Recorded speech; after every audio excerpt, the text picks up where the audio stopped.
Nicolas Dose, ils ont le sentiment de beaucoup payer les automobilistes. Est-ce qu'il faut qu'ils payent encore davantage? On se pose la question après un rapport du Trésor qui chiffre ce que chaque voiture coûte à la collectivité. Et alors l'automobiliste coûte plus qu'il ne rapporte. Absolument. Ouais. Quand l'automobiliste il paye 10 €, principalement du péage et des taxes sur les carburants, en fait il coûte à la collectivité, à la société, 30 €. C'est la conclusion de cette étude du Trésor. Pourquoi il coûte?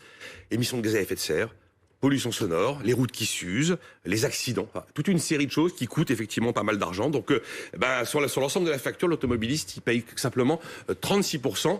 Il y a une exception. Sur l'autoroute avec les péages, là, il rapporte plus qu'il ne coûte. Et là où il coûte le plus cher, c'est dans les centres urbains.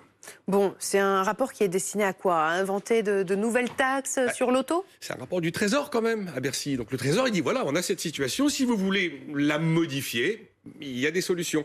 Alors, pas d'inquiétude. Il y a la promesse du zéro impôt d'ici à 2022, elle sera tenue.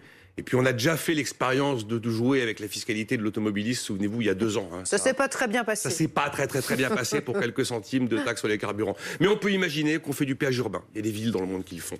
On peut imaginer qu'on fait une taxe carbone, une vraie taxe carbone, la fameuse taxe pigouvienne, dont j'ai parlé la fois dernière du nom de cet économiste anglais. On peut imaginer, le débat existe, tiens, on fait payer les routes nationales. Mais c'est pas prévu, mais bon.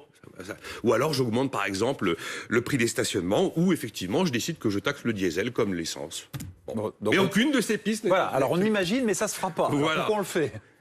C'est une stat, ça permet de se tenir un peu informé de la situation, comme toutes les stats en fait, si vous voulez. Il y a quand même quelques limites.